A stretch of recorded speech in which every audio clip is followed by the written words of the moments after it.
لا حول ولا قوة الا باللہ اللہم صلی علی محمد وعلی آل محمد۔ اسامہ بھائی، آپ کو ہماری اکیڈمی میں ویلکم ہے۔ جہاں تک آپ نے یہ ٹائٹل کی بات کی تو میں اتھرائز نہیں ہوں کہ اس طرح کے ٹائٹلز یوز کروں۔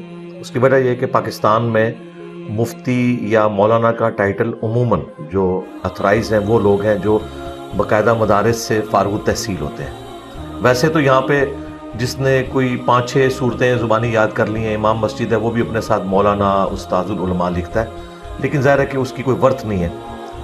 انجینئر میں اس لیے لکھتا ہوں کہ میرا پروفیشن ہے انجینئرنگ، میکینیکل انجینئرنگ میں نے کی ہوئی ہے۔ اس کے بعد میں نے اسی فیلڈ میں آلموسٹ 15.5 سال جاب کی ہے ایٹامک انرجی کے ایک ادارے کے اندر، نیسکوم میں۔ تو یہ جو آج کی ینگ جنریشن ہے ان کے لیے بھی ایک سمجھ لیں الارمنگ ہے، پلس ان کو اپنی طرف اٹریکٹ کرنے کے لیے کہ اس فیلڈ کے لوگ بھی قرآن و سنت پہ آ کے بات کر سکتے ہیں اگر وہ محنت کے ساتھ دین کا علم حاصل کریں۔ علم دین حاصل کرنا ہر مسلمان مرد و عورت کے اوپر فرض ہے۔ اس کا قطعاً یہ مقصد نہیں ہے کہ اس نے وہ ڈگری حاصل کرنی ہے، اتنا بیسک نالج حاصل کرنا کہ جس سے آپ اپنے 24 گھنٹے کی زندگی کو گزار سکتے ہیں۔ ظاہر ہے اس کا سورس علماء ہی ہوں گے، دینی کتابیں ہی ہوں گی، وہ آپ سیکھیں اور اس کے بعد بکش مسلمان بنتے ہوئے نہ صرف اس کے اوپر خود عمل کریں بلکہ دوسرے لوگوں تک بھی پہنچائیں۔ تو اس لیے میں انجینئر ساتھ لکھتا ہوں، دھوکہ نہیں کسی کو دیتا، میں بتاتا ہوں کہ یہ میری ڈگری ہے، میں کوئی فارغ التحصیل نہیں ہوں علماء کے کسی مدرسے سے۔ اور الحمدللہ آج کے دور میں تو یہ فخر کے لیے بھی ہے چیز۔ اس کی وجہ یہ کہ یہاں پہ جو مدارس کی ڈگری ہیں وہ فرقوں کی ڈگری ہیں۔ اگر میں مولانا مفتی لکھوں گا تو پھر وہ اگلی بات شروع ہو جاتی ہے، یہ کون سے فرقے کا ہے، اس نے ڈگری کہاں سے کی، اس کے استاد کون سے ہیں۔ پھر وہ اس طرح ایکویشن بنا کے نا اگلے بندے کو 0 سے ملٹیپلائی کر دیتے ہیں، اچھا یہ اس کا ماننے والا ہے، بھئی یہ تو کسی اور فرقے کا۔ تو میں نے ان چیزوں کو دور کیا، قرآن و سنت کے دلائل پبلک کے سامنے رکھے، اور جس طرح آپ یہ کہہ رہے ہیں پچھلے 6 سال میں یہ ٹیک آف پوزیشن پہ کام آ گیا۔ 2017 میں جب پہلی دفعہ مجھ پہ مرڈر اٹیمپٹ ہوئی، اس کے بعد مین میڈیا میں بھی ڈسکشن شروع ہوگی اور الحمدللہ دن بدن یہ کام پھیل۔ ماشاءاللہ۔ اچھا یہ بتائیے گا کہ ہمیں بچپن سے ڈرایا گیا ہے مولوی کی جانب سے، ذرا سی بات پہ ڈرایا گیا ہے اور بہت ڈرایا گیا ہے، ہمیں ڈر لگتا ہے، یعنی اور میں یہ کہنے میں محسوس نہیں کر رہا، ہمیں آپ سے بھی ڈر لگتا ہے۔ فار انسٹنس میں یہ بتاتا ہوں کہ آج آپ نے جیسے بات کی، آپ نے کہا کہ اگر بیماری نہ ہو، اگر پریشانی نہ ہو تو پھر رب کی ضرورت نہیں ہے، ہم نہیں کہہ سکتے، آپ کہہ سکتے ہیں آپ کا علم زیادہ ہے آپ، لیکن ہمیں یہ کہتے ہوئے ڈر لگتا ہے۔ وہ جو روایتی مولوی ہے اس نے، یہ 1.5 سال پہلے کی بات ہے جب آپ نے کہا کہ فرض نمازیں جو ہے وہ آپ نے پڑھ لی تو آپ کی نماز ہو گئی، تو میں جمعہ پڑھ رہا تھا، وہاں پہ مولوی صاحب نے اپنی تقریر کے اندر یہ کہا کہ یہ عادت نہیں بنانی، یہ بنا لی تو گناہ ہوگا، یعنی وہ اس بات پہ بضد تھے۔ ہم نے کس طرف جانا ہے؟ دیکھیں یہ جو آپ بتا رہے ہیں نا دین میں آسانی والا معاملہ، یہ علماء نے جان بوجھ کے پبلک کو بتایا نہیں ہے، جن کو پتا تھا، میجورٹی کو تو پتہ ہی نہیں ہے۔ تو چونکہ میجورٹی کو پتہ نہیں ہے، ان کے آگے سٹوڈنٹس بھی وہی لیگیسی لے کے چل رہے ہیں۔ عموماً ہمارے جو علماء ہیں یہ بیسیکلی نہ تو مفتی ہیں نہ عالم ہیں، یہ نقال ہے۔ یہ نقال ایک باقاعدہ ٹرم ہے جو علماء کے ہاں پائی جاتی ہے، جو ایک فتوے کو نقل کر کے دوسروں تک پہنچاتے ہیں۔ مفتیاء اور علماء جو واقعی جینون قرآن و سنت سے ایکسٹریکٹ کرتے ہیں مسائل کو، بہت کم لوگ ہیں۔ تو چونکہ یہ زیادہ تر نقال ہیں، ان کے بڑوں نے اگر کوئی بات ایسی نقل کی ہے، یہ اسی کو آگے لے کے چل رہے ہیں۔ یہ نہیں چاہتے کہ دین کے اندر آسانی لوگوں کو بتائی جائے، یہ سمجھتے ہیں کہ اگر ہم نے دین میں آسانی بتا دی لوگوں کو تو لوگ ٹیلر میڈ اپنا دین بنانا شروع کر دیں گے، حالانکہ یہ بالکل غلط بات ہے۔ البتہ خود یہ ساری آسانیاں اویل کر رہے ہوتے ہیں، یہ نہ سمجھیے گا کہ یہ خود نہیں اویل کر رہے۔ صحیح۔ میں میں آپ کو جنون ایک اہل حدیث عالم دین کا واقعہ سناؤں، حالانکہ اہل حدیث جو ہے وہ بکش مسلمان ہے ایز کمپیئر ٹو باقی مکاتب فکر کے، کیونکہ وہ ٹرو سینس کے اندر بخاری مسلم کو نہ صرف کوٹ کرتے ہیں بلکہ فالو کرنے کی کوشش کرتے ہیں۔ G11 میں ان کی مسجد ہے، تو میں انہیں ملنے کے لیے گیا، یہ آلموسٹ 2008-9 کی بات ہے، اس وقت تو مجھے اتنے لوگ نہیں جانتے تھے۔ تو میں نے ان سے پوچھا کہ کیا نمازوں کو جمع کیا جا سکتا ہے مجبوراً؟ ان کا نہیں، بالکل یہ تو رافضیوں کا، شیعوں کا طریقہ ہے۔ تو میں نے انہیں کہا کہ صحیح مسلم میں اوپر تلے 10 احادیث ہیں کہ نبی الاسلام نے بغیر خوف کے، بغیر بارش کے اور بغیر سفر کے مدینہ شریف میں ظہر اور عصر کو جمع کیا اور مغرب اور عشاء کو جمع کیا. اور جب تابعین نے ابن عباس سے پوچھا کہ نبی صلی اللہ علیہ وآلہ وسلم نے یہ عمل کیوں کیا, تو انہوں نے 2 جملے بولے. نمبر 1, تاکہ امت کے لیے اس معاملے میں کوئی تنگی حرج باقی نہ رہے, اور نمبر 2, تاکہ امت کے لیے اس معاملے میں آسانی ہو جائے. صحیح. اچھا, یہ 1628 سے لے کے 1637 تک نمبر ہے اس کا صحیح مسلم میں. انٹرنیشنل اسلام 360 میں آپ ڈال لیں 1628 سے 1637. اس کے اوپر باقاعدہ جو تبویب ہوئی ہے, باب باندھا گیا ہے, اس میں موجود ہے سفر اور حضر دونوں میں نمازوں کو جمع کرنا. تو میں نے انہیں بتایا کہ یہ تو موجود ہے, نبی الاسلام نے تو جمع کی ہے. تو آپ تو کہتے ہیں ہم اہل حدیث ہیں. انہوں نے ادھر ادھر دیکھا اور پھر مجھے کہا انجینئر صاحب آپس کی بات بتاؤں, میں بھی جمع کر لیتا ہوں. بعض اوقات میں اپنی بیوی کے ساتھ جب بازار میں شاپنگ کے لیے نکلتا ہوں, مجھے پتا ہوتا ہے کہ اس نے ٹائم پہ فارغ نہیں ہونا, تو ہم جماعت کروا کے نا زور اثر گھر میں ہی پڑھ لیتے ہیں, پھر ہم آرام سے مغرب عشاء کے وقت آتے ہیں, نمازیں جمع کرتے ہیں. لیکن عوام کو نہیں ہم یہ بات بتا سکتے. یہ عوام کو کیوں نہیں بتا سکتے؟ عوام کیوں نہ آسانی کو اویل کرے؟ کیوں؟ فرقہ واریت کی وجہ سے. چونکہ شیعہ نے ایک ضد لگا لی کہ انہوں نے ہمیشہ نمازوں کو جمع کرنا ہے. انہوں نے کہا کہ ہم سنی ہیں, ہم ہمیشہ نمازوں کو الگ پڑھیں گے, صحیح, درمیان کا راستہ نہیں نکالیں گے. حالانکہ شیعہ کی جو کتاب ہے نہج البلاغہ, جس میں مولا علی کے خطبات اور خطوط ہیں, اس میں باقاعدہ جو مولا علی کا ایک مکتوب ہے جو انہوں نے اپنے دور خلافت میں اپنے گورنروں کے نام لکھا, اس میں انہوں نے 5 نمازوں کے الگ اوقات بتائے ہیں. نمازیں جمع کرنے کا اس میں نہیں موجود. یہ افضلیت ہے اور یہ جواز ہے, اور یہ جواز اتنی بڑی نعمت ہے کہ آج بھی جو لوگ اہم پوسٹوں کے اوپر ہیں, جس طرح آرمی چیف ہیں, پرائم منسٹر ہیں اور چیف جسٹس ہیں, ان کے پاس ٹائم اتنا لمیٹڈ ہوتا ہے کہ ان کے پاس یہ آسانی موجود ہے. اسی طریقے سے جو لوگ یورپ اور امریکہ میں جابز کرتے ہیں, ان کو جاب کے دوران بمشکل آدھے گھنٹے کا 20 منٹ کا وقفہ ہوتا ہے, اور وہ عموماً اپنے شہر سے باہر 30-40 کلومیٹر تک بھی چلے جاتے ہیں. 20 کلومیٹر کے بعد وہ مسافر تصور ہوں گے صحیح مسلم کے تحت, اگر شہر سے باہر نکل گئے. وہ نمازوں کو جمع بھی کریں اور فرض بھی 2 پڑھیں, 2 ظہر 2 عصر. اس کی ایسے لوگوں نے نماز شروع کر دی ہے. اور آخری بات, صحیح بخاری کی حدیث ہے کہ دین ہے ہی آسانی کا نام. انہوں نے ہمیں یہ بتایا تھا کہ آپ دین کا علم حاصل کریں گے تو جب علم آتا ہے تو انسان مشکل میں پڑ جاتا ہے, حالانکہ جب علم آتا ہے تو انسان آسانی میں چلا جاتا ہے. اسے پتہ چل جاتا ہے کہ دین نے ہمیں کہاں کہاں ریلیکس رکھے, اور یہ ریلیکسیشن اللہ تعالیٰ نے دی ہے اس لیے تاکہ امت اس سے نفع اٹھائے. صحیح مسلم میں حدیث ہے, حضرت عمر فاروق رضی اللہ تعالیٰ عنہ سے ایک بندہ آگے پوچھتا ہے کہ سورۃ النساء کی یہ آیت ہے کہ اگر تم سفر میں ہو یا حالت خوف میں تو کوئی حرج نہیں اگر نمازوں کو قصر کر لو. تو اس سے تو لگتا ہے کہ حرج نہیں کا مطلب یہ ہے کہ نہ بھی کرے تو ٹھیک ہے, اور اگر خوف ہو تو کرنا چاہیے ورنہ نہیں. انہوں نے کہا میں نے سیم یہی کوسچن نبی الاسلام سے پوچھا تھا کہ اب تو ہم حالت امن میں ہے, کیا ہم اب بھی سفر میں نمازوں کو مختصر کریں؟ تو نبی الاسلام نے فرمایا یہ اللہ نے آسانی دی ہے, اسے لو. دیکھیں نبی الاسلام کی مینٹیلٹی دیکھیں. اس سے بھی بڑھ کر صحیح بخاری میں اتنا اسٹانشنگ عمل لکھا ہے سیدنا علی کا, اس سے بڑھ کر میں نے اس لیے بیان کیا کہ یہ بڑا حیران کن ہے پبلک کے پوائنٹ آف ویو سے. ویسے تو نبی الاسلام سے اوپر کسی کا فرمان نہیں.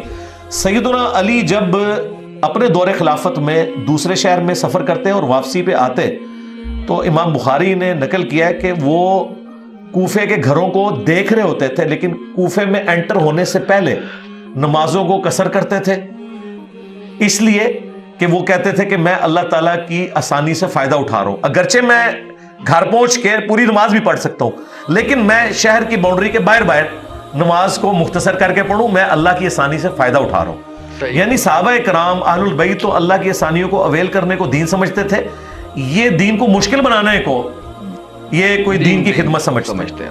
باقی جو آپ نے وہ ایک جملہ بولا نا, میں نے جو ایک بلنٹ جملے بولتا ہوں, اس طرح کے جملے قرآن و سنت میں موجود ہیں. یہ لوگ بولتے اس لیے نہیں کہ انہوں نے صدیوں سے کلچر یہ ڈیولپ کیا ہے کہ جو بندہ ذرا سا اس طریقے سے ہٹ کے بات کرے گا وہ گستاخ ہو جائے گا. میں نے یہ کلچر توڑا ہے. میں نے کہا یہ گستاخی نہیں ہے. تم جس چیز کو گستاخی بتاتے ہو, یہ گستاخی کا لفظ عربی میں ہے ہی نہیں, عربی میں گاف ہے ہی نہیں ہے, ٹھیک ہے.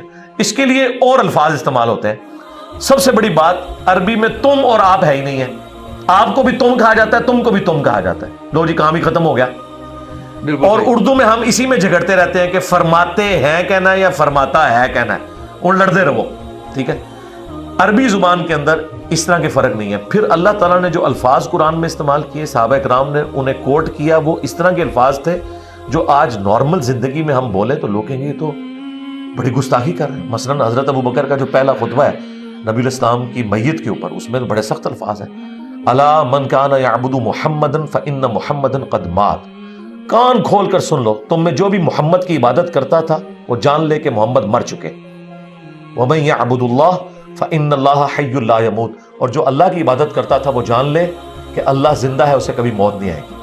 انہوں نے یہ نہیں کہا کہ نبی الاسلام دنیا سے تشریف لے گئے، وصال فرما گئے، وصال بھی عربی کا لفظ تھا، وفات بھی عربی کا لفظ تھا، انہوں نے کہا مر گئے، فإن محمدًا قد مات، بے شک مر چکے۔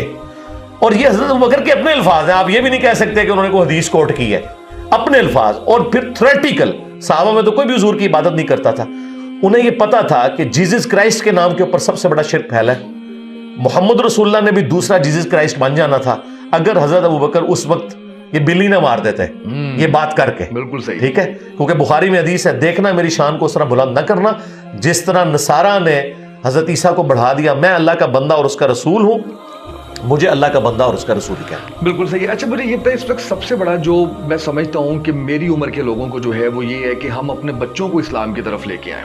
اچھا اس میں اب ہمارا جو مقابلہ جن کے ساتھ ہے وہ پورے یوٹیوب پہ بھرے ہوئے ہیں، وہ پوری ٹیکنالوجی کا استعمال کر رہے ہیں، ہمیں اچھے اسکولوں میں پڑھانا بھی ہے، سب کچھ کرنا ہے۔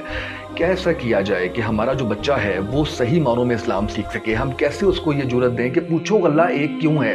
ہمارا مولوی تو روک دیتا ہے نا کہ یہ تو سوال ہی نہیں کرنا، نبی پاک صلی اللہ علیہ وسلم آخری نبی کیوں ہے، یہ تو سوال ہی نہیں کرنا، نو گو ایریا ہے۔ اس کے بارے میں تھوڑی سی رہنمائی ہم نے تو یہ ساری متھ توڑ دی جی، ساری ینگ جنریشن دیکھیں، میری اس وقت آلموسٹ 100+ ویڈیوز ہیں جو صرف ایتھیزم سے ریلیٹڈ ہے، سائنٹیفک فیکٹس کے ذریعے میں نے ہر چیز کو ڈسکس کیا۔ ہو کریٹڈ گاڈ، خدا کو کس نے پیدا کیا، اس نام کے اوپر میری ویڈیو ہے۔ Where did God come from, اس کے اوپر میری ویڈیو ہے۔ آپ دیکھیں یہ وہ ٹاپک ہیں جن کو سوال بنانا تھا، ہم نے تو تھم نیل پہ لکھ دیے اور ان چیزوں کو ڈسکس کیا۔ یہ چیزیں ڈسکس اگر آپ نہیں کریں گے پھر ہمارے بچوں تک وہ نالج پہنچے گا جو ان لوگوں کا ہے جو شیطان کے اعلی کار ہیں دنیا میں۔ تو اس سے پہلے کہ آپ کے بچوں کو شیطان کے اعلی کار ایجوکیٹ کریں، آپ اس معاملے میں انہیں خود ایجوکیٹ کرتے ہیں۔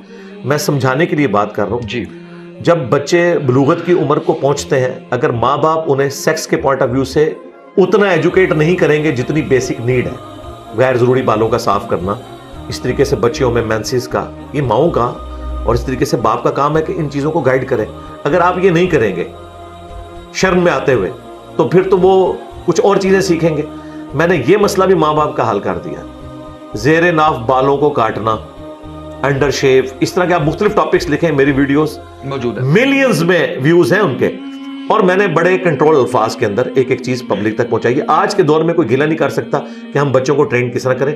بچوں کو ٹرین اس طرح ہی کریں کہ یوٹیوب کے ذریعے وہ نالج حاصل کریں۔ جب وہ ہماری ویڈیوز تک پہنچیں گے تو ہم آگے بکس دکھا رہے ہیں اور انہیں بتا رہے ہیں یہ اوریجنل بکس ہیں۔ انہیں یہ پتہ ہے کہ فزکس کی میں نے اگر تھیوری آف ریلیٹیوٹی پڑھنی ہے تو میں نے فلاں جگہ سے اسے ڈاؤن لوڈ کرنا ہے اور وہ میں نے پڑھنی ہے۔ اس طریقے سے ہم انہیں بتا رہے ہیں کہ اگر آپ نے ریلیجن سیکھنا ہے تو یہ قرآن پاک کی آیت ہے، یہ بخاری کی حدیث ہے، آپ خود پڑھ کے دیکھ لیں، یہ ریلیجن کا مقدمہ ہے۔ اور آخری بات، جب تک ماں باپ خود خدا کو سیریس نہیں لیں گے، خود اپنی آخرت کی فکر نہیں کریں گے، ان کی خواہش کرنے پہ ان کی اولاد دین پہ نہیں چلے گی۔ ماں باپ اگر خود سگریٹ پئیں گے تو ان کی خواہش کرنے کے اوپر بچے جو ہے سگریٹ اور نشوں سے دور نہیں ہوں گے۔ آپ نے پریکٹیکلی وہ انسان بننا ہے ان کے سامنے۔ اگر آپ خود جھوٹ بولتے ہیں تو آپ کے بچے بھی جھوٹ بولیں گے۔ آپ نے ایک کریکٹر والا انسان بننا ہے۔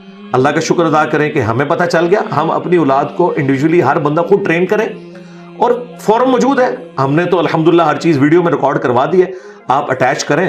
آج کل تو یقین کریں بچوں کو پالیٹکس کا، سائنس کا نالج بڑوں سے زیادہ ہے۔ ایسے ہی ہے۔ آپ دیکھیں خان صاحب کی سیاست سے مجھے بنیادی اختلاف ہے، لیکن ایٹ لیسٹ انہوں نے یہ آئین کی پاسداری، اسٹیبلشمنٹ کا کوئی کردار نہیں ہونا چاہیے۔ میں تو شکر ادا کرتا ہوں اسٹیبلشمنٹ نے ان کو نکالا ہے، کیونکہ خان صاحب اگر یہ ینگ جنریشن کو بتاتے تو لوگوں کو سمجھ آنی تھی، نواز شریف کے بتانے میں تو نہیں سمجھ آ رہی تھی۔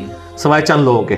تو ہر شر میں سے خیر نکلا ہے. اس میں جو ایکسٹریم ایک 9 مئی والا ایشو ہو گیا وہ الگ سے چیز ہے, ظاہر ہے یہ چیزیں بھی ساتھ جڑی ہوئی ہوتی ہیں, لیکن یہ ایجوکیشن ہو جاتی ہے. تو الحمدللہ ہم نے لوگوں کو دین کے حوالے سے ایجوکیٹ کیا. اچھا یہ بتائیں کہ یہ جو لیو ان ریلیشن شپ کا چل رہا ہے اس وقت, گرل فرینڈ بوائے فرینڈ چل رہے ہیں, شادی کے اوپر لوگ کم آ رہے ہیں. آپ نے بھی فیل کیا ہوگا ایسی سوسائٹی میں رہتے ہوئے کہ لوگ, ایک تو جی پڑھائی مکمل نہیں ہوئی ابھی جی جاب نہیں لگی, یہ اس کے بارے میں کس طرح سے موٹیویٹ کیا جائے کہ جلدی شادی, پہلے تو یہ بتائیے کہ ایگری کرتے ہیں کہ ہو جانی چاہیے, اور کس طرح سے اس کے اوپر. دیکھیں شرعی طور پر تو جلدی شادی ہو سکتی ہے جب عورت اور مرد بالغہ ہو جائیں یا بالغ ہو جائیں. مرد بالغ ہوتے ہیں جب پہلی دفعہ نائٹ فال کا احتلام کا معاملہ ہو جائے, اور عورتیں جب پہلی دفعہ مینسز شروع ہوں. لیکن بالغ ہونے کا مطلب یہ نہیں ہے کہ زبردستی اب ان کی شادی کروا دی جائے. ہم لوگ پرانے بزرگوں کی مثالیں دیتے ہیں کہ جی ابا جی کی شادی جو ہے وہ 16 سال کی عمر میں ہو گئی تھی, اور اماں جی کی عمر اس وقت 15 سال تھی.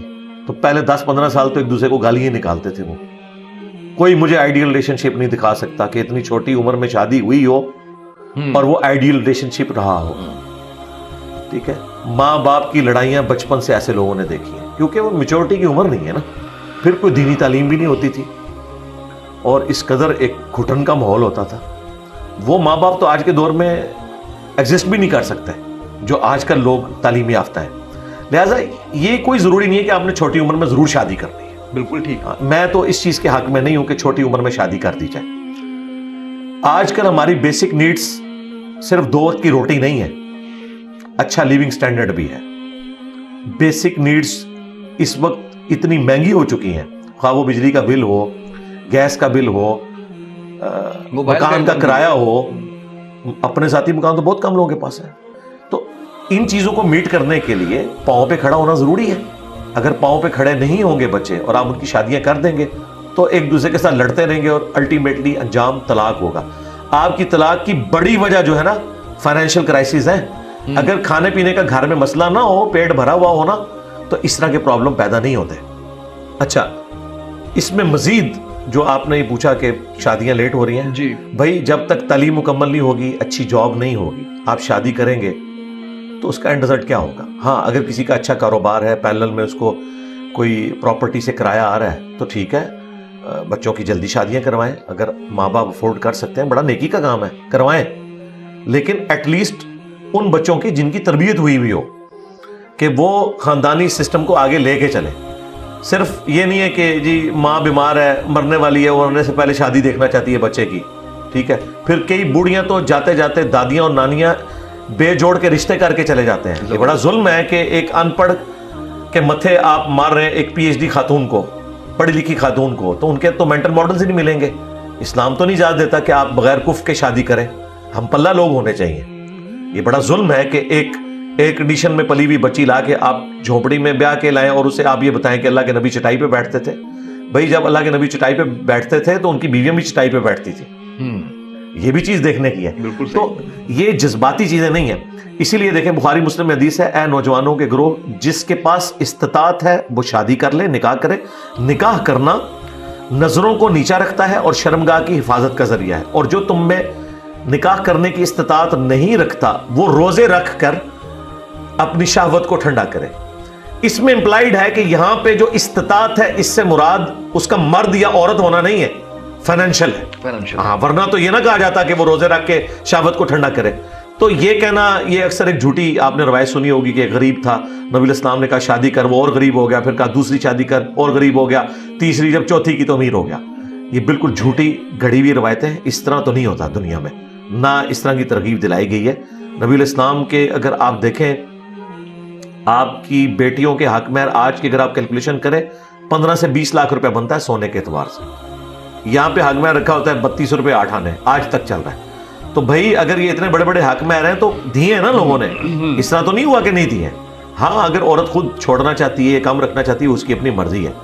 عرب میں آج بھی لوگ کہتے ہیں عربی شادیاں بہت کرتے ہیں. سرکار دنیا میں مشکل ترین جو شادی ہے نا وہ عربیوں کی ہے. مرد رول جاتا ہے پوری زندگی پیسے جوڑ جوڑ کے, تب اس کی ایک شادی ہوتی ہے. وہ ساری کی ساری ریکوائرمنٹس اس نے پوری کرنی ہوتی ہے. اتنی عورت کی عزت اس حوالے سے ہے. باقی وہ جو شادی کے بعد ان کی ایک سختی والا پہلو ہے وہ عربیوں کا وہی ہے جو پٹھانوں کا ہے. کافی زیادہ انہوں نے اسٹرکٹ ماحول میں رکھا ہوتا ہے. لیکن شادی سے پہلے ان کا جو معاملہ ہے وہ بڑا مشکل ہے. یہاں تو شادیاں بہت آسان ہیں. تو یہ جو آپ کہہ رہے ہیں نا ایک ریلیشن شپ والا معاملہ, یہ بہت ایلیٹ کلاس کے اندر ہے. عام غریب آدمی کو تو 2 وقت کی روٹی نہیں مل رہی, اس نے کون سے ریلیشن اس طرح کے چلانے ہیں. جو لوگ دیندار ہیں وہ اپنی پاک بازی کی پوری کوشش کرتے ہیں, حفاظت کرتے ہیں. ہاں اب ایک بچہ نوکری لگ گیا, کمانا شروع ہو گیا, اب ماں باپ کہیں گے جی ہم پہلے 5 سال اس کی تنخواہیں کھائیں گے پھر اس کی شادی کریں گے. یہ ظلم غلط ہے. جس طرح وہ پاؤں پہ کھڑا ہوا ہے شادی کریں اور شادی کر کے اسے انڈیپینڈنٹ کر دیں. ہاں کسی ضعیف حدیث میں بھی ساس سسر کا رشتہ نہیں آپ کو ملے گا. صحیح حدیث تو چھوڑ دیں, اس زمانے میں یہ ہوتا ہی نہیں تھا. شادی کا مطلب یہ ہے الگ سے خیمہ لگ جائے گا, وہ اپنے بیوی بچے لے کے الگ گھر میں شفٹ ہو جائے گا, کیونکہ اس وقت ضرورتیں اتنی ہی ہوتی تھی نا, الگ گھر لینا آسان تھا. اب تو اتنی ضرورتیں ہیں کہ اسی گھر میں کمرہ لینا پڑتا ہے, پھر لڑائی جھگڑے شروع ہو جاتے ہیں, کیونکہ کچن جو ہے وہ جب شیئر ہوتا ہے پھر ماں باپ کی کمزوریاں اولاد کے اوپر عیاں ہوتی ہیں کہ جی شادی سے پہلے تو یہ دنیا کی نمبر 1 ماں تھی اور شادی کے بعد یہ دنیا کی نمبر 1 ولن بن چکی ہے, جبکہ اپنی مرضی سے بیاہ کے لاتی ہیں. آپ دیکھیں شادی سے پہلے بھتیجیوں اور بھانجیوں کے حق میں عورتیں اپنے خامدوں سے لڑتی ہیں, اپنی اولاد کی برائی سن لیتی ہیں اپنے خامد سے, لیکن اگر خامد برائی کر دینا اس بیوی کی بھتیجی یا بھانجی کی تو وہ اس کو بالکل نہیں بخشتی. اتنا اس کو وہ یعنی ان کا پوزیسونیس کا ان کے ساتھ رشتہ ہوتا ہے, وہ اون کرتی ہیں. اسی بھتیجی بھانجی کو جب بیاہ کے لاتی ہیں تو وہ اللہ معافی دے اس سے بڑی ڈین کوئی نہیں ہوتی ہے, کیونکہ وہ امپائر شیئر ہو جاتی ہے. بالکل صحیح. میں آپ کا لیکچر سن رہا تھا, اس میں آپ کو سوال آیا کہ جو عقیدے میرے خراب ہیں جو اب ٹھیک ہیں اور میرے والدین کے عقیدے ٹھیک نہیں, میں ان کو سمجھاؤں, تو آپ نے کہا بالکل سمجھائیں لیکن ادب سے سمجھائیں. اچھا اسی طریقے سے ماں کو اف تک نہیں کرنا. ماں باپ کو آپ شادی پسند کی کرنا چاہتے ہیں, اس کا رائٹ آپ کو ہے, آپ کے پیرنٹس نہیں مان رہے, آپ کے پاس کیا وے آؤٹ ہے؟ اور اسی طریقے سے جو یہ کہا جاتا ہے کہ ماں نے کہہ دیا طلاق دے دو تو طلاق دے دو, یہ اس بارے میں بھی رہنمائی فرمائیے. بالکل جذباتی بات ہے کہ ماں باپ نے کہا تو طلاق دے دو. اسلام کے ظلم کے نظام کے اوپر چل رہا ہے. ابو داؤد میں حدیث ہے کہ اللہ تعالیٰ کو حلال چیزوں میں سب سے ناپسند طلاق ہے, سب سے ناپسند. ناپسند کیوں ہے؟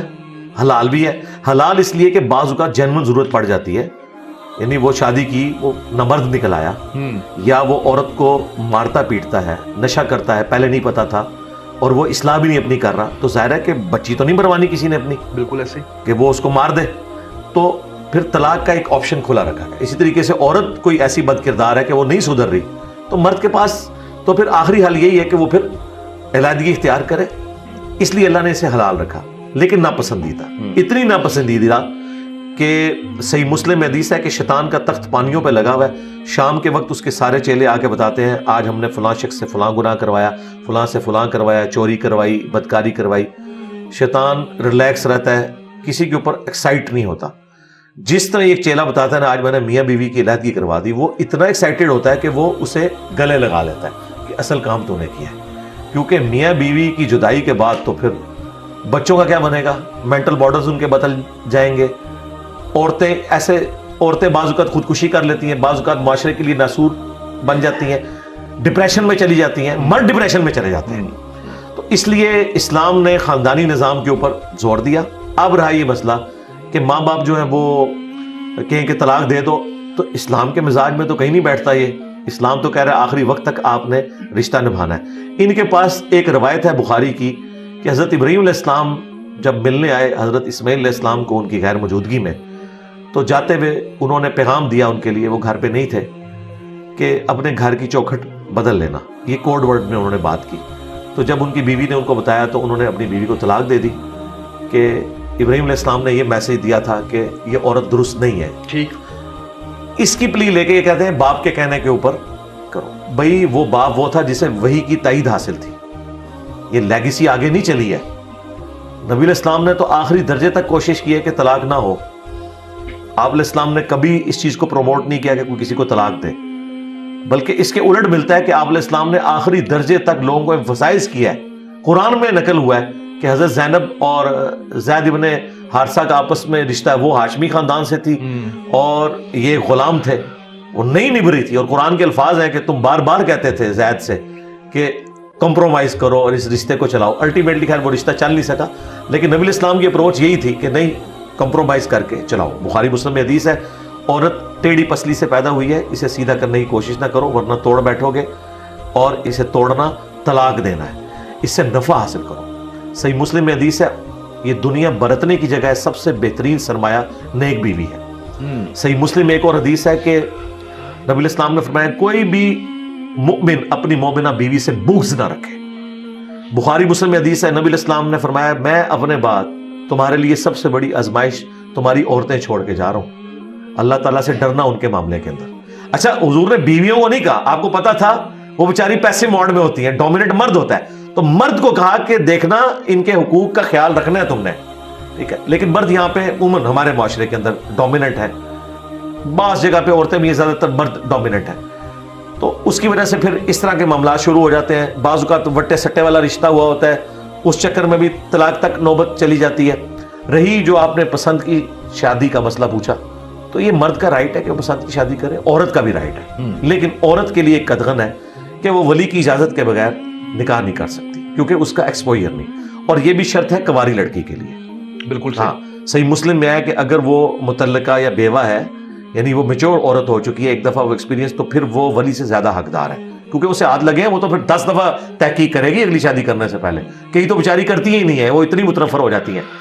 لیکن پہلی شادی جو ہے جو کنواری عورت کی ہے وہ ولی یعنی اس کے باپ نہیں ہے تو چچا, بڑا بھائی, اس کو انوالو کیے بغیر نہیں کر سکتی, کیونکہ معاشرے میں ایکسپوئر ہے ان لوگوں کا, وہ پتہ کروائیں گے. عورتیں بیچاری فوراً امپریس ہو جاتی ہیں مردوں سے, انہیں یہ نہیں پتا کہ یہ کوئی ایک لو ہیٹ کا ریلیشن شپ تو نہیں جو آپ نے چلانا ہے, اس کے بعد گھر کے خرچے ہیں. اور میں اکثر کہتا ہوں شادی وہ دم ہے جس کے ساتھ اتنا بڑا ہاتھی لگا ہوا ہے, وہ آپ کو شادی کے بعد پتہ چلتا ہے.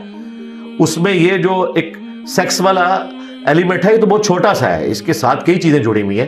پسند کی شادی ضرور کریں لیکن ماں باپ کو قائل کر کے, اور اگر ماں باپ قائل نہیں ہو رہے اور ایک مرد شادی کرنا چاہتا ہے ایسی لڑکی کے ساتھ جس کے ماں باپ قائل ہیں, یعنی ولی کی اجازت موجود ہے, تو ٹھیک ہے ماں باپ کی اجازت کے بغیر وہ شادی کر سکتا ہے, لیکن ایک شرط, اس کو بیاہ کے پھر اس گھر میں نہیں لائے گا. ہاں ورنہ تو لا کے آپ بھیڑیوں کے آگے ایک معصوم سے خرگوش کو پھینکنے لگے. تم تو چلے جاؤ گے نوکری پہ, تمہاری بیوی سے وہ اس کے بھی بدلے اتاریں گے اور تیرے بدلے بھی اتاریں گے, یہ ظلم ہے, کام خراب ہو جائے. اور میں اپنی سسٹر سے بھی ریکویسٹ کروں گا اگر ان کا کوئی اس طرح کا سلسلہ چل رہا ہے تو وہ پہلے سٹیمپ پیپر کے اوپر لکھوائیں کہ پھر وہ بغیر جو اس طریقے سے ماں باپ کی مرضی کے رشتہ کر رہے ہیں نا جس مرد کے ساتھ, آپ پھر ان ماں باپ کے ساتھ آپ نے نہیں رہنا, ان کے ساتھ کٹی نہیں ہے, رہنا الگ گھر میں, ملنا ہے, رسپیکٹ دینی ہے, لیکن ان کے آگے نہیں جا کے ان کو پھینکنا. بالکل صحیح, کیونکہ ظاہر انہوں نے تو انہیں نہیں کرنا. یہاں پہ تو وہ خالائیں اور پھوپھیاں جو نازوں سے اپنی بھتیجیاں اور بھانجیاں بیاہ کے لاتی ہیں وہ ان کی تکا بوٹی کر کے رکھ دیتی ہیں, اور جو بیٹا لے کے آیا ہوا ہے مرضی کے خلاف اس کے ساتھ وہ کیا کریں گی. تو وہ تو آپ سمجھ لیں ایک بھوکے شیر کے آگے آپ ایک معصوم جانور کو پھینک رہے ہیں, وہ تو چھوڑے گا ہی نہیں اس کو. تو پھر یہ والا ایلیمنٹ آپ نے خیال رکھنا ہے, اور اگر یہ نہیں ہے تو مہربانی کریں یہ لو میرج سے باہر نکلیں. بالکل صحیح, اور کہیں ارینج میرج کریں, وہ زیادہ بہتر ہے. اور میں نے یہی دیکھا ہے کہ 90% سے زیادہ ارینج میرجز کامیاب ہوتی ہیں اور 90% سے زیادہ لو میرجز ناکام ہوتی ہیں. ہمارے پاس تو اکیڈمی میں فون آتے رہتے ہیں, آج تک جتنے نکاح طلاق کے مسائل اس طرح کے آئے ہیں نا 99.9%, میں ان کو کہتا ہوں ذرا ان سے پوچھو لو میرج تھی, ہاں جی لو میرج تھی, مجھے پتا چل جاتا ہے. کیونکہ وہ ایک دم کو دیکھ رہے ہوتے ہیں, اس کے بعد جب ہاتھی نکلتا ہے نا باہر پھر سارا لو نکل جاتا ہے, پھر لو نو لبتے پھرتے ہیں, اور لو نہیں پھر لبتا. لیکن ارینج میرج میں نے دیکھا ہے ماں باپ پھر تھوڑے سے کرٹسی میں بھی آ جاتے ہیں کہ یار یہ تو ہم نے پسند کیا تھا, اب بیٹے کو پھر وہ طریقے سے چلتے ہیں, تھوڑا ڈیکورم کا خیال رکھتے ہیں. لیکن لو میرج میں تو وہ کہتے ہیں آپ سنبھال, تو لے آندی سی, ٹھیک ہے, ساڈے کو پوچھیا سی, میں تے وہ لے کے آنی سی, پھر تک تو ایک کتنی فرما بردار ہوتی. تو اس لیے بہتر یہ کہ چپ کر کے, دنیا میں کوئی عورتوں کی کمی ہے, اچھی عورتیں اویلیبل ہیں اور اچھے مرد بھی اویلیبل ہیں. بہتر یہ ہے کہ آپ ارینج میرج کی طرف جائیں. ہاں لو پلس ارینج ہو جائے بہت اچھی بات ہے, لیکن اگر ماں باپ راضی نہیں ہے تو پھر کوشش کریں کہ آپ کوئی اور رشتہ ہی دیکھیں. یہ میں بات کر رہا ہوں شادی سے پہلے. شادی کے بعد ماں باپ راضی نہیں ہے نا, وہ جو مرضی کریں, آپ نے اپنا گھر کیوں برباد کرنا ہے, بالکل نہیں کر سکتے. بالکل صحیح ہے. نکاح متع جائز ہے؟ نہیں جی, نکاح متع ہو اہل تشیع کے ہاں جو پایا جاتا ہے یا جو اہل حدیث وہابیوں کے ہاں عرب میں نکاح مسیار، اس کی کچھ شکلیں جائز بھی ہیں. یعنی اگر کوئی بوڑھی عورت ہے، عرب کے اندر ایک کلچر ہے کہ بوڑھی عورتیں بغیر خامند کے نہیں رہتی، وہ اپنے لیے ایک سیکیورٹی فیل کرتی ہیں کہ وہ کسی مرد کے ساتھ منسوب ہو. یہ وہاں کا کلچر ہے. ٹھیک ہے. یہاں پہ تو نہیں ہے. یہاں پہ وہ اپنے بچوں کے ساتھ، پوتے پوتیوں کے ساتھ، نواسے نواسیوں کے ساتھ خوش رہتی ہیں. لیکن وہاں پہ تو ایون 60-70 سال کی عورت، 60 سال کا تو میرے علم میں ہے کہ اگر وہ بیوہ ہوتی ہے نا تو اس کے رشتے عدت کے بعد آنا شروع ہو جاتے ہیں بوڑھے لوگوں کی طرف سے. اچھا، اگر وہ رشتے آتے ہیں تو وہ پھر اس طرح کے رشتے آتے ہیں کہ جس میں مرد پھر یہ کہتا ہے کہ ٹھیک ہے میں تمہیں آن کروں گا، لیکن مجھے وہ حق معاف کرو کہ ریگولرلی میں نے تمہارے پاس آنا ہے. کبھی میں 4-5 مہینے بعد، سال بعد آ جایا کروں گا، تم پہ میرا نام بھی رہے گا. اس عورت کو بھی مرد کی وہ والی نیڈ نہیں ہوتی سوائے اس کے کہ اس کے ساتھ نام لگ جائے. بالکل تو اس طرح کا جو ایگریمنٹ کے ساتھ شادی ہوتی ہے. لیکن یہ شادی یہ نہیں ہوتی کہ کچھ عرصے بعد تمہیں طلاق دے دوں گا، وہ پھر متا ہو جائے گا. اگر وہ والی مسیار کی شکل ہو، جس طرح بعض علماء عرب نے کہا کہ جو لوگ فرانس میں، جرمنی میں پڑھنے گئے ہیں، وہاں 2 سال کے لیے، 3 سال کے لیے ایک شادی کر لیں اور آتے وقت وہ بیویوں کو کہیں کہ ٹھیک ہے ہم طلاق کا رائٹ تمہیں دیتی ہیں، جب ہم چلے جائیں گے تو تم ہمیں طلاق دے کے خود سے کوئی اور شادی کر لینا. متا چاہے 1 رات کا ہو چاہے 5 سال کا ہو، مسیار کی شکل میں، یہ دونوں حرام ہے. اسلام نے میاں بیوی کا ریلیشن شپ اس لیے رکھا ہے کہ ایک خاندانی نظام وجود میں آئے. خاندانی نظام متا کے ذریعے یا مسیار کے ذریعے نہیں آئے گا. ہاں اوائل اسلام میں تھا، وہ تو کئی چیزیں تھیں، شراب بھی پہلے حرام نہیں تھی. وہ اللہ تعالیٰ نے گریجولی ان چیزوں کو ڈسکریج کر کے حرمت تک پہنچایا. آج کی ڈیٹ میں اس کی کوئی کنڈیشن اس طرح کی موجود نہیں ہے. ایون میں آپ کو بتاؤں جو شیعہ علماء ہیں نا، وہ بھی کہتے ہیں عام حالت میں نکاح متا حرام ہے.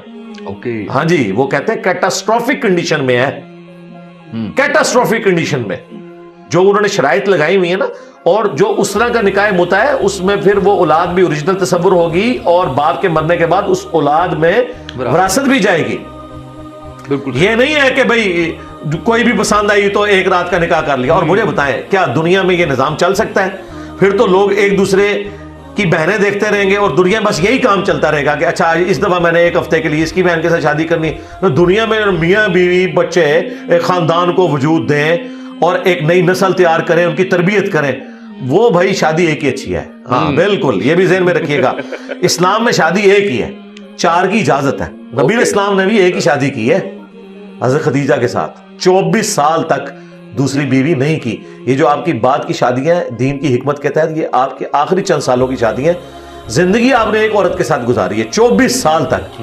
دیکھیں ایک شخص 52 ایئرز کا ہو گیا ہے، اب آ کے وہ آخری 10 سالوں کے اندر بقیہ کی شادیاں کر رہا ہے. اس نے اپنے گولڈن پیریڈ تو جوانی کا گزار دیا ایک عورت کے ساتھ، یہ بتانے کے لیے کہ شادی نبی الاسلام نے ایک ہی کی ہے. ان کی وفات کے بعد آپ نے دوسری شادیاں کی ہیں، اور وہ بھی ایک خاص دینی حکمت تھی. یہ جو لوگوں کو شادیوں کی ترغیب دلاتے ہیں، ان سے پوچھا نبی الاسلام نے کتنی شادیاں کی ہیں؟ 1 شادی. وہ جو شادیاں وہ بات کی ہیں. قرآن میں بھی آیا کہ 4 کی اجازت ہے، اور اگر انصاف نہ کر سکو تو 1 پر اکتفا کرو، کیونکہ اللہ تعالیٰ کو پتا تھا کہ یہ مشکل کام ہے. دیکھیں جس طریقے سے ایک مرد اپنی عورت کو آن کرتا ہے نا، عورت کے اندر بھی اس طرح کا معاملہ، ایون جو سوکنوں والا یہ سارا معاملہ ہے نبی الاسلام کی بیویوں میں بھی پایا جاتا تھا.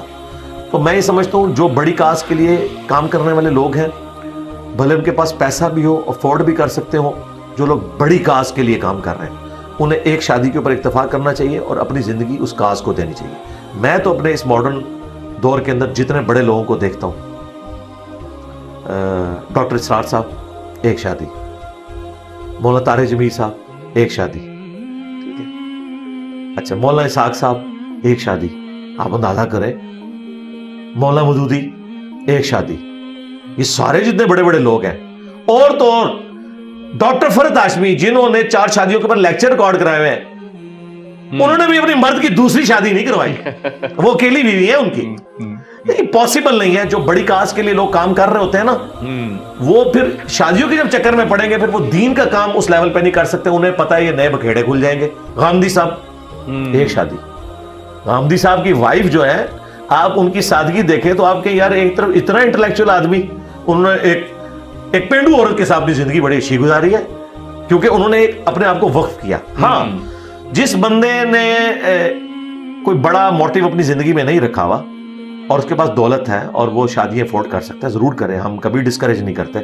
کوئی بھی بڑے سے بڑا مفتی عالم دین 4 شادیوں کو ختم نہیں کر سکتا. یہ اجازت ہے, یہ فرض نہیں ہے, اجازت ہے. جو اصل شادی ہے وہ ایک ہی ہے اور وہ پہلی شادی ہے. دیکھ لیں جو دوسری شادی کرتا ہے پوری جان پھٹک کر کے بھی وہ دیکھ کے بھی کرتا ہے نا, پھر وہ کہتا ہے نہیں وہ پہلی شادی سی, او جی وہ تو زنانی میری ٹھیک نکلی. ہاں ایون نبی اسلام کو آپ دیکھ لیں, سیدہ عائشہ جو ہے وہ کہتی ہے میں بعض کو جیلس ہو جاتی تھی کہ آپ اس بڑھیا کی تعریفیں کرتے ہیں حضرت خدیجہ کے. حضور علیہ السلام حضرت خدیجہ کی وفات کے بعد ان کی سہیلیوں کو بھی کوئی چیز پکاتے تھے, قربانی کرتے تھے تو گوشت بھجوایا کرتے تھے. بڑی بات ہے. تو وہ پہلی بیوی ہوتی ہے, اپنی بیویوں کی قدر کریں. بالکل صحیح ہے. اچھا آپ نے بڑے لوگوں کا نام لیا تو میں نے کہا آپ اپنا نام بھی لیں گے اس میں, انجینئر محمد علی مرزا کی ایک شادی. ہاں جی میں تو چونکہ قائل ہوں نا اور میں لوگوں کو موٹیویٹ کر رہا ہوں, تو یہ تو ہو نہیں سکتا کہ میں خود اس پہ عامل نہ ہوں. میری جب شادی ہوئی تھی نا تو میں نے اپنی وائف سے کہا تھا کہ تم میری دوسری بیوی ہو. میری پہلی شادی جو ہے اپنی جاب کے ساتھ ہے. ظاہر ہے جس ادارے میں نے جاب کی ہے میں نے اس ادارے کے ساتھ اس کے کام کے ساتھ عشق کیا. میں تاریخ بدل کے گھر آیا کرتا تھا, صبح نکلتا تھا اور 12 بجے کے بعد گھر آتا. ظاہر ہے کہ پاکستان کے چند ادارے جو ٹاپ پہ گئے ان میں سے ہمارا ڈیفنس کا ایک ادارہ ہے. تو میں نے تو میری شادی بھی جاب پہ لگنے کے آلموسٹ 3 سال بعد ہوئی ہے. صحیح. گھر والے پیچھے پڑے ہوئے تھے, میں نے کہا نہیں مجھے یعنی اس میں فل یعنی ایک اٹریکشن تھی اس کام کے اندر, تو تھوڑی اسٹیبلٹی آئی تو پھر شادی کی. لیکن میں نے اسے بتایا کہ تم میری دوسری بیوی ہو, پہلی میری شادی جو ہے میری جاب کے ساتھ ہوئی ہوئی ہے. اور دیکھیں میری بیوی نے میرے ساتھ وفا کی ہے, وہ میرے ماں باپ کے ساتھ جیل میں رہی. میں بیچلر رہتا تھا اسلام آباد میں, اور اسی وجہ سے اگر میں رات کو 12-1 بجے بھی گھر آتا تھا نا شادی کے بعد بھی مجھے ٹینشن نہیں ہوتی تھی کہ مجھے کوئی لڑائی کرنی پڑے گی, کیونکہ میری وائف تو ادھر تھی, بچے میرے ادھر تھے. اور ویکینڈ کے اوپر میں آتا تھا یہاں پہ, اور وہ بھی میرا دعوت و تبلیغ میں وقت زیادہ گزرتا تھا, لیکن کوشش کرتا تھا ٹائم دوں. پھر الحمدللہ جب میں نے ریٹائرمنٹ لی ہے اس کے بعد وہ جو میری پہلی والی بیوی تھی یعنی میری جاب, اس کی جگہ میری دعوت کا کام آ گیا. ہاں پھر میں نے اس کے اوپر تن من دھن لگایا, اور اب آپ دیکھیں دنیا پوری میں انجینئر ہو رہی ہے اللہ کے فضل سے. اللہ کے فضل سے. اچھا یہ بتائیے کیونکہ ہم ریلیشن شپس پہ بات کر رہے ہیں, ریلیشنز رشتہ داروں پہ بات کر رہے ہیں, رشتوں پہ بات کر رہے ہیں, تو ایک عورت جو ایک مرد کو 4 عورتیں جو ہے وہ جہنم میں لے کے جائیں گی, یہ مستند بات ہے؟ نہیں یہ کوئی حدیث نہیں ہے, یہ لوگوں نے خود سے کرولری بنائی ہے. اوکے. یہ کرولری یہ بھی بن سکتی ہے کہ جو ایک مرد 4 عورتوں کو بھی جہنم میں لے کے چلا جائے گا, یہ بھی اس طرح کی بھی کرولری بنائی جا سکتی ہے. یہ تھیوریٹیکل بات ہے, کوئی حدیث میں اپنا جو ہے ہاں جی ہر شخص نے اپنے اعمال کا بوجھ خود اٹھانا ہے. لیکن جو بیسک تربیت ہے جو قرآن میں ہے نا, قوا انفسکم واہلیکم نارا, بچاؤ اپنے آپ کو اور اپنے گھر والوں کو جہنم کی آگ سے. یعنی میری کوشش یہ ہونی چاہیے کہ میرے بیوی بچے وہ جہنم میں جانے سے بچ جائیں. میرے بہن بھائی, میرے ماں باپ, یہ میری رسپانسبلٹی نہیں ہے. میں ان کو صرف دعوت دوں گا, زبردستی نہیں کروں گا, لیکن بیوی بچوں کے ساتھ میں زبردستی بھی کروں گا. بالکل ٹھیک ہے جی. نبی الاسلام نے فرمایا تم میں سے ہر ایک نگہبان ہے اور اس سے اس کی رعیت کے بارے میں پوچھا جائے گا. یہ بخاری مسلم دونوں میں حدیث ہے. پھر نبی الاسلام نے اسے کھولا, فرمایا حکمران اپنی رعایا کے اوپر نگہبان ہے, اس سے پوچھا جائے گا. ایک مرد اپنی عورت اور بچوں کے اوپر نگہبان ہے, اس سے پوچھا جائے گا. ایک بیوی اپنے خاوند کے مال اور اولاد کے اوپر نگہبان ہے, اس کے بارے میں پوچھا جائے گا. ہر بندے کی رسپانسبلٹی ہے. اسلام میں جو خاندان کا ادارہ ہے وہ میاں بیوی اور بچے ہیں. ماں باپ کا احترام, ان کے ساتھ اخلاق سے پیش آنا, ان کے ہر ایک چیز کا خیال رکھنا, یعنی ان کی بیماری میں ان کی تیمارداری کرنا اور اس طریقے سے ان کی دیکھ بھال کرنا, ان کے کھانے پینے کا, رہائش کا, وہ اپنی جگہ موجود ہے. لیکن جو پرائمری رسپانسبلٹی ہے وہ بیوی بچے ہیں آپ کی, اور خاوند اور اس کی اولاد یہ بیوی کے لیے ٹاپ پرائرٹی ہے. تو ان چیزوں کا آپ نے خیال رکھنا ہے, تو ان کے اوپر آپ نے کرنا ہے. وہ تو ابو داؤد میں حدیث ہے, جب بچہ 7 سال کا ہو جائے اسے نماز کا حکم دو, 10 سال کا ہو جائے اور نہ پڑھے تو پھر اسے تھوڑا سا مارو بھی. وحشیوں کی طرح نہیں مارنا, ڈانٹ ڈپٹ والا معاملہ, کو کان کھینچ دیا پیار سے. تو یہاں پہ آپ زبردستی والا معاملہ آ رہا ہے نا. یہ زبردستی آپ صرف اپنے بیوی بچوں کے ساتھ کر سکتے ہیں. پاکٹ منی کے اوپر کٹ لگا دیں, اس طرح کا کوئی معاملہ کر لیں. لیکن یہ وحشیوں کی طرح مارنا اور ایک آپے سے باہر ہو جانا, بعض اوقات ایسا ہوتا ہے کہ انسان مڈل ایج میں پہنچ کے کچھ زیادہ مذہبی ہو جاتا ہے. وہ کہتا ہے جی میری بیوی بھی, اس کا بات چلے تو داڑھی بھی بیوی کو رکھوا دے. تو داڑھی کے 1 منٹ بیوی کے اس نے نقاب کروانا ہے. اب پوری زندگی اس نے ایک آزادانہ زندگی گزاری ہے, تو بھئی بیوی کو بھی ٹائم لگے گا, این ممکن ہے کہ وہ نہ کر سکے.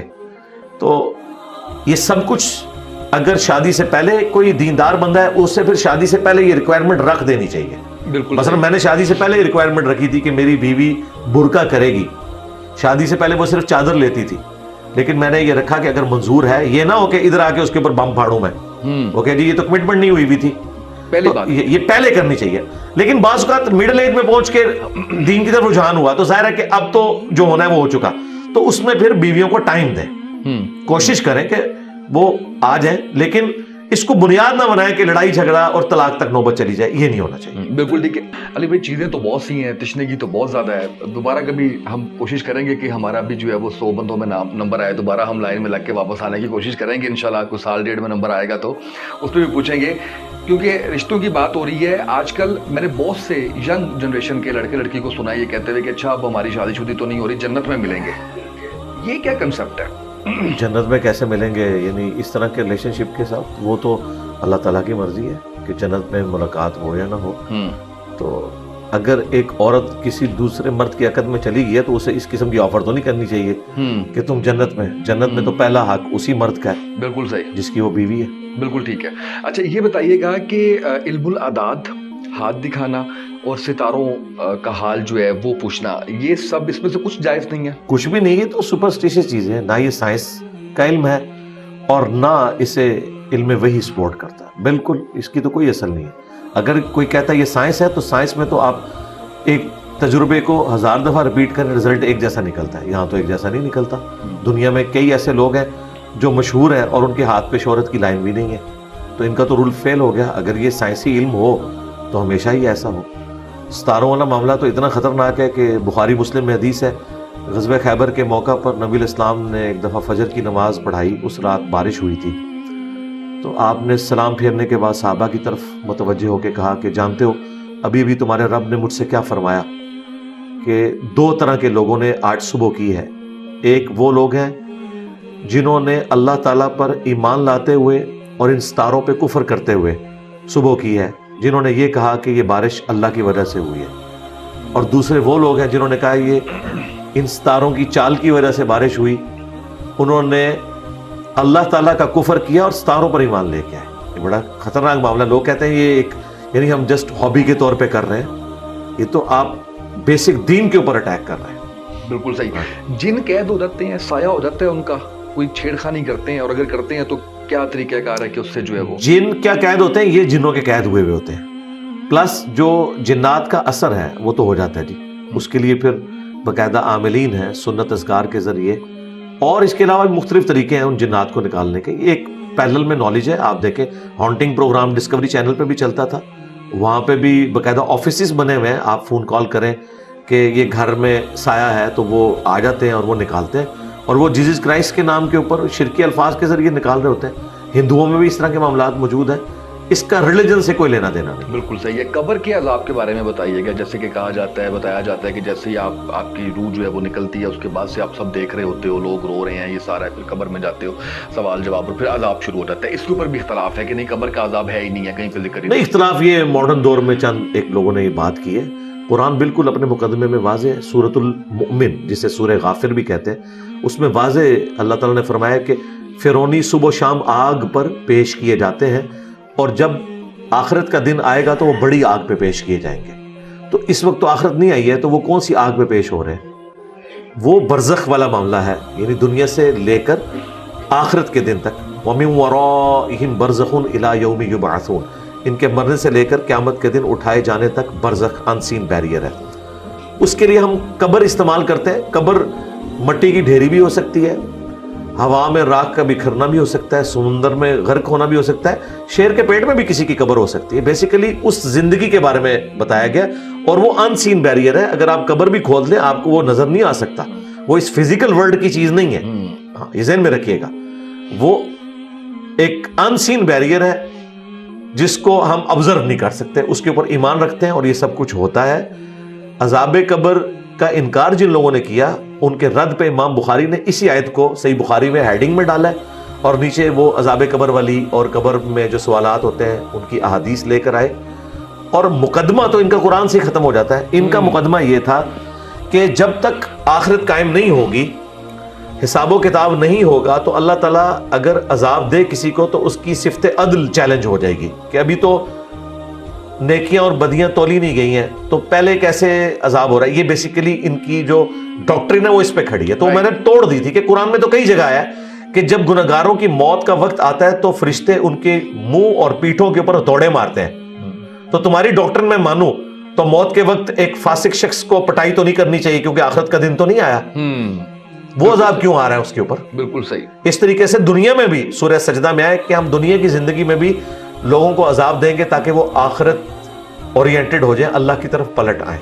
تو عذاب کی 4 قسطیں ہیں دنیا کی زندگی میں, موت کے وقت, قبر میں, قبر سے مراد ہے مرنے سے لے کر قیامت کے دن تک, وہ کسی بھی فارم میں ہو سکتی, اور الٹیمیٹ آخری قسط جو ہے وہ آنی ہے قیامت کے دن. اللہ تعالیٰ ہمیں ان تمام عذابات سے محفوظ رکھے. آمین آمین. یہ بتائیے گا جن لوگوں کے مرنے کے بعد لوگ ان کو قرآن پاک پڑھ کے جو ہے وہ بخشتے ہیں, ان کے لیے نیک اعمال کرتے ہیں, صدقہ کرتے ہیں, اس کا فائدہ جا رہا ہوتا ہے؟ صدقہ خیرات کا تو فائدہ جاتا ہے. سب سے بڑھ کر جو چیز ہو سکتی ہے وہ دعا ہے. قرآن میں اللہ تعالیٰ نے اہل ایمان کی نشانی بتائی ہے, ربنا اغفر لنا ولاخواننا الذین سبقونا بالایمان. اہل ایمان وہ ہیں جو اپنے سے پہلے لوگ دنیا سے جا چکے, ان کے لیے دعائیں مغفرت کرتے ہیں. اور یہ اللہ نے کیسا بندوبست کیا ہے کہ بخاری مسلم میں حدیث ہے کہ ایک مسلمان کے دوسرے مسلمان پہ 5 حق ہیں. ان میں سے ایک یہ ہے کہ جب وہ مر جائے اس کا جنازہ پڑھے, اور جنازے میں ہم مغفرت کی دعا کرتے ہیں, یہ اسے نفع پہنچانا ہے. پھر مسلم شریف میں حدیث ہے جس کے جنازے میں 40 ایسے لوگ شریک ہوں جو شرک نہ کرتے ہوں, اللہ تعالیٰ ان کی شفاعت اس شخص کے حق میں قبول کر لے گا. پھر ابو داؤد میں حدیث ہے جب اپنے بھائی کو دفنا چکو تو اس کی قبر پہ کھڑے ہو کر اس کی قبر کے سوالات کی استقامت کے لیے دعا کرو. پھر صحیح مسلم میں حدیث ہے کہ حضرت عمر بن عاص نے کہا جب میں مر جاؤں تو میری قبر پہ اتنی دیر بیٹھے رہنا جتنی دیر ایک اونٹ کو نہر کر کے اس کا گوشت تقسیم کیا جاتا ہے, یعنی 2 سے 2.5 گھنٹے, تاکہ میں قبر سے مانوس ہوں اور اللہ تعالیٰ کے آئے ہوئے فرشتوں کو جواب دوں. ایک صحابی کہہ رہے ہیں تو ان کا تو یہ عقیدہ تھا کہ اسی قبر میں سوالات ہوتے ہیں اور اس سے فائدہ بھی ہوتا ہے. پھر مسلم شریف میں باقاعدہ حدیث ہے جو آپ نے قبرستان جا کے دعا مانگنی ہے, السلام علیکم اہل الدیار من المؤمنین والمسلمین وإنا ان شاء اللہ بکم للاحقون نسأل اللہ لنا ولکم العافیہ. جو یہاں پہ مومنین اور مسلمین دفن ہو, تم پر سلام ہو, ان قریب ہم بھی مر کے تمہارے پاس آنے والے ہیں, ہم اپنے لیے اور تمہارے لیے اللہ کے حضور عافیت کا سوال کرتے ہیں. اور پھر جو صدقہ ہے وہ تو پہنچنا ہی پہنچنا ہے. مسلم شریف میں حدیث ہے کہ میت کو سوائے 3 چیزوں کے کسی چیز کا نفع نہیں پہنچتا. نمبر 1, جو اس نے صدقہ جاریہ کیا اپنی زندگی میں, ظاہر ہے اس کا ہے, اس کے مرنے کے بعد بھی جاری ہے, کسی نے کوئی کنواں کھدوا دیا اسے ثواب ملے گا. اسی طریقے سے دوسرا علم کی بات, جس طرح امام بخاری امام مسلم نے کتابیں لکھی ہیں ان کو آج تک ثواب مل رہا ہے. تیسرا نیک اولاد, وہ خود صدقہ جاریہ ہے, اس کی دعائیں, اس کے اعمال کا آٹومیٹکلی ثواب ماں باپ کو پہنچتا ہے. وہ ماں باپ کی انویسٹمنٹ ہے, ماں باپ زندہ ہو یا مردہ ان کو ثواب ملنا ہی ملنا ہے. بخاری میں سنن نسائی میں حدیث ہے, ایک صحابی سعد ابن عبادہ کہتے ہیں کہ میں سفر پہ تھا, میری والدہ فوت ہو گئی, تو میں نے نبی علیہ السلام سے واپسی پہ پوچھا کہ یا رسول اللہ میری والدہ فوت ہوگی, کیا میں ان کی طرف سے اگر صدقہ کروں تو انہیں ثواب ملے گا؟ تو نبی علیہ السلام فرمایا ہاں ملے گا. تو انہوں نے ایک کنواں کھدوایا, اس کنویں کا نام ہی پڑ گیا ام سعد کا کنواں. تو اصال ثواب کی مختلف فارمز ہیں, لیکن یہ قرآن خوانی, یہ بخشنا, یہ والا معاملہ نہیں. ایک نیا آج کل سننے میں مل رہی ہے بات کہ حقوق العباد جو ہے ان کا خیال کرو, حقوق اللہ اللہ معاف کر دے گا. اس بارے میں ضرور بتائیے گا. اور حقوق العباد کے حوالے سے بھی یہ کہ آپ کو ہدایت مل گئی, کچھ 40 سال کی عمر میں جا گئی, کوئی پرانی چوری یاد آ گئی, جھوٹ کسی کے ساتھ یاد آ, کسی کا دل دکھایا ہوا ہے, بندہ ہی نہیں ہے موجود, نہ آپ کو پتہ ہے نہ کوئی رابطہ ہے, کفارہ کیسے ہوگا؟ اس کا کفارہ تو پھر یہی ہے کہ اس کے لیے دعائیں مغفرت کریں, اس شخص کی طرف سے صدقہ اور خیرات کریں, تاکہ قیامت والے دن جب اس کے نامہ اعمال میں وہ نیکیاں جائیں اور وہ دیکھے کہ آپ نے اس کے لیے کیا ہے, پھر اللہ تعالیٰ کو وہ ریکویسٹ کر دے گا کہ میں اسے راضی ہوں.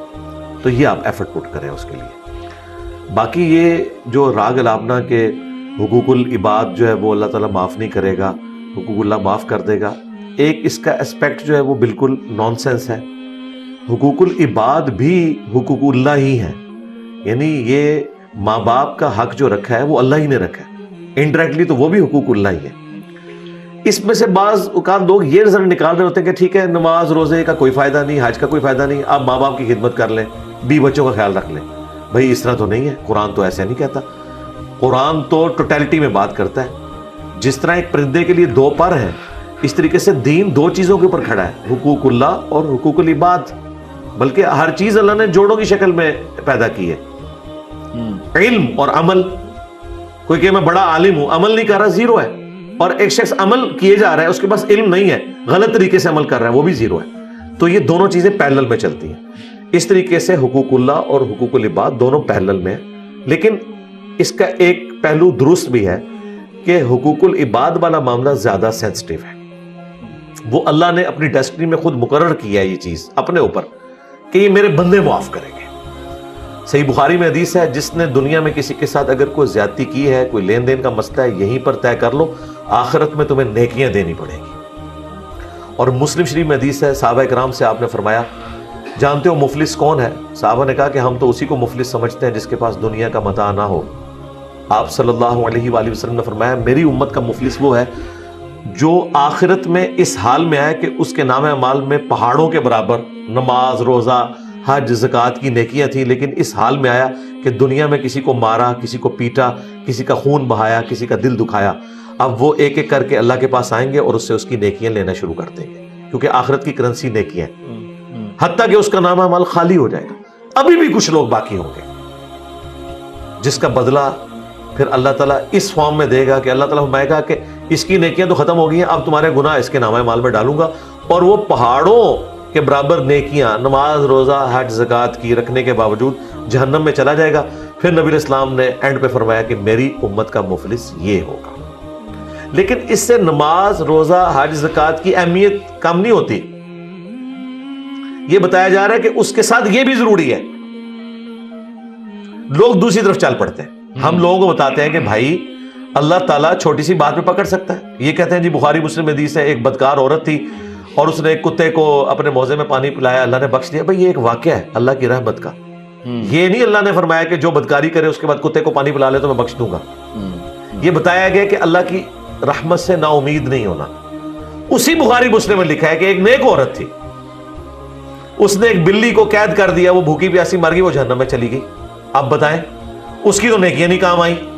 تو اللہ تعالیٰ چاہے تو چھوٹی بات پہ پکڑ بھی سکتا ہے، اگر وہ چھوٹی بات پہ چھوڑ سکتا ہے۔ ہمیں تیار رہنا ہے آخرت کے پوائنٹ آف ویو سے، اور یہ جو پک اینڈ چوز والا دین ہے یہ نہیں ہے۔ جہاں تک نماز کا معاملہ ہے یہ بالکل ایک سینسٹیو اللہ تعالیٰ کا ایریا ہے۔ قرآن حکیم میں واضح ہے وَأَقِیمُوا الصَّلَاةَ وَلَا تَكُونُوا مِنَ الْمُشْرِكِينَ، نماز قائم کرنا اور مشرک نہ ہو جانا۔ صحیح مسلم میں 246 نمبر حدیث ہے، بندے کے کفر اور ایمان، شرک اور اسلام کے درمیان فرق نماز ہے۔ صحیح مسلم میں حدیث ہے، عبداللہ ابن مسعود کہتے ہیں کہ جماعت کے ساتھ نماز پڑھنا یہ نبی علیہ السلام کی سنت خدا ہے، اور حضور کے زمانے میں اگر کوئی شخص بیمار ہوتا نا اور دو بندوں کے سہارے مسجد میں آ سکتا، وہ نماز مسجد میں پڑھتا تھا، کہیں اسے منافق نہ سمجھ لیا جائے۔ جماعت چھوڑنے پہ، نماز چھوڑنے کا تو تصور ہی نہیں تھا۔ پھر جامعہ ترمذی میں حدیث ہے کہ صحابہ کرام صرف نماز چھوڑنے والے کو کافر سمجھتے تھے۔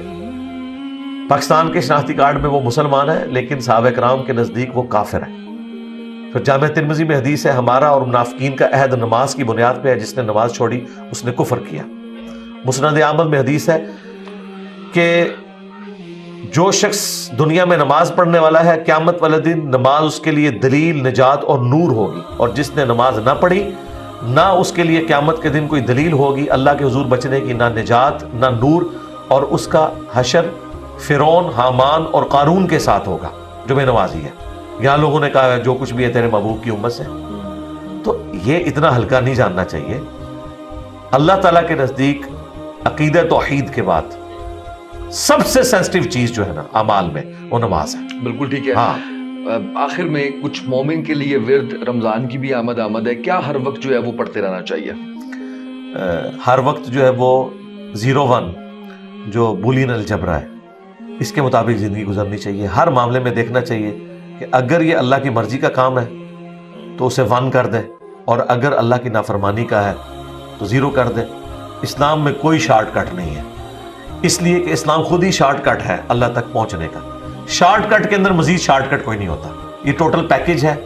حقوق اللہ کا بھی خیال رکھنا ہے، حقوق العباد کا بھی خیال رکھنا ہے، رزق حلال بھی کمانا ہے، نماز میں پابندی بھی کرنی ہے، بیوی بچوں کا بھی خیال رکھنا ہے، ماں باپ کے حقوق کا بھی خیال رکھنا ہے، اپنی صحت کا بھی خیال رکھنا ہے، اور جو اسلام کی بنیاد جن 5 چیزوں کے اوپر ہے، عقیدہ توحید اور رسالت کے اقرار کے بعد 4 چیزیں، 5 وقت کی نماز، اس کے بعد سال میں 1 دفعہ زکوٰۃ دینا جب تھریشولڈ پوائنٹ کو پہنچ جائے، اور اس کے بعد تیسری چیز اگر اللہ کی راہ میں استطاعت ہے تو حج کرنا، اور چوتھی چیز رمضان کے روزے۔